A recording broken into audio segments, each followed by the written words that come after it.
how it works with psilocybin? Yeah, what you experience when you do psilocybin. Well, I mean, when I take psilocybin, I take it on an empty stomach. I don't fast or anything like that. I just don't eat for 6 hours. I don't call that fasting. And then I take it in silent darkness. That's number one, very important. The next thing is weigh the dose. You must weigh the dose, because 5 grams is what you want. And I've had over and over the experience of showing somebody what 5 grams is, and they're appalled. They say, my God, you can't be serious. I mean, I take a fifth that much, a fourth that much. Yeah, well, that's the problem. That's why you don't have elves in the attic and bats in the belfry like I do. You know? And so then you take it, and I take it on an empty stomach, and a lot of people don't like the taste. I don't really understand that. I just chew them up. I sit with them, and I chew them up.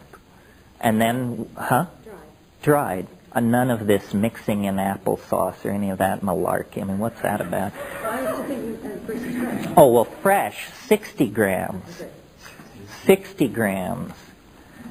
Because there's more than there's a huge water loss there. And then it takes, people sometimes say it came on within 5 minutes or it came on within 10 minutes. I don't know what that could possibly be about. First of all, it defies pharmacodynamics to imagine that it could come on that fast. For me, it comes on almost always at the 1 hour and 20 minute mark. I think it can come on sooner than that. I think I'm fairly resistant to these things. After I take it, I sit, I roll bombers, and I carry out what all good Catholics know as an examination of conscience. This means you think about all the bummers that you're afraid are going to jump out at you as soon as you get loaded. If you will carry out the examination of conscience, you'll be so bored with that by the time the compound actually hits that you usually don't have to pay any dues, because you've, faced the fact that you're a jerk 50 times in the preceding hour. So, and then the way I do it is at about the hour and 20 minute mark, and I should say in the time preceding that, you may have to go to the bathroom once. You may, it makes your nose run, which is a funny thing. It also makes you yawn. These are definitely qualities of psilocybin, not related to its psychoactivity. And I think that it's very good to decide before it hits that once it begins, you will not alter the plan. In other words, you decide ahead of time, I'm going to sit here and do this, because at about the hour and 15 minute mark, it will begin hitting you with stuff like, you'd really be more comfortable downstairs, or, it's awfully hot in here, why don't you get up and adjust the thermostat, all this stuff. You say, no, we're holding the space, and sit there. And then it begins to come on. And it comes, the image I have is like a jellyfish or a silk scarf or something like that. It just kind of drifts down and surrounds you. And at that point, I guess I pray. I say to it, I'm completely in your hands. Please don't hurt me. I'm yours. I'm completely committed. I've held nothing back, so don't burn me, please. And then there is a kind of, it's hard to describe, a kind of potential begins to build up. And you say, the rush hasn't begun, but you can almost close your eyes and see millions of little psilocybin molecules elbowing serotonin molecules out of the way and fitting themselves into the receptor site, and the electron spin resonance dynamics is beginning to shift, and the whole thing is about to take off. At that point, I smoke furiously, and that usually is all it takes.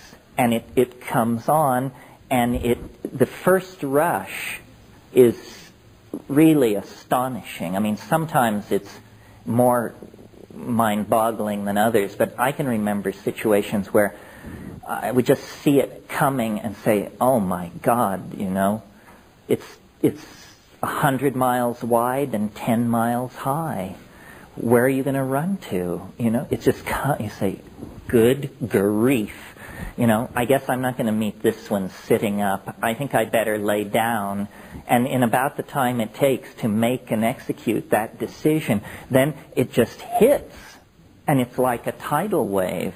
I mean, I have the feeling when I'm doing it in California that everybody from Vancouver to Tijuana has just crawled under their desk, because you can't imagine this is happening between my ears. You know, it's more like an asteroid must have fallen in the Pacific Ocean and raised some enormous incoming wave. It's what it's sort of like. It's like watching a thermonuclear explosion through 50 feet of crystal clear glass. So, you know, you're perfectly calm. It's not getting at you. But the energy that is being released in your presence is awesome. And then and sometimes in that first pass, the linguistic machinery is burned out. You've probably seen these scenes where they will test a hydrogen bomb, and they set up cameras a quarter mile from ground zero, a half mile, a mile, 2 miles, and then when they actually detonate the bomb, they get the view from the first camera, and then they switch to the second camera as the first camera is blown to bits and vaporized, and they keep pulling back as each successive instrument is destroyed. Well, this is sort of the feeling you have as this thing spreads out toward you. And then it does what it wants to do. It tells you what it wants to tell you, and it's highly unpredictable. I mean, you cannot, people always say you should ask it a question. This seems absurd to me. I mean, I don't know. Once when my life was in turmoil, I did ask a question. I said, I wrote it down ahead of time, and the question was, am I doing the right thing with my life? And then when I got in there and I posed the question, and the answer came back instantly. It was a rip-off from Lyndon Johnson. It said, what kind of a chicken shit question is that to ask me? I said, oh, sorry, didn't mean to presume, you know. Said, get your act together, and then we'll have a conversation. But if that's what you want to talk about, you should have taken MDMA. And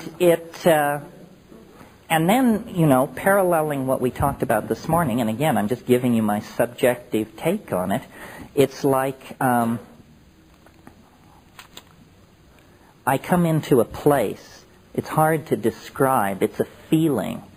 And the content of the feeling is, now the elves are near. But they won't appear unless I invoke them. And, you know, I wish I could tell you that I chant in Mandayan or something like that, but I don't. Well, I stole a line from an old I Love Lucy program where Ethel is talking to Lucy about UFOs, and Lucy says she talks to the UFOs, and Ethel says, well, how can you talk to UFOs? And Lucy said, well, it's simple. I just say, come in, little green men, come in, little green men, and that's what I do. I say, come in, little green men, and then there is, and women, if there are any out there. And then there is it's like a marching band. It's like a Nepalese marching band is what it's like.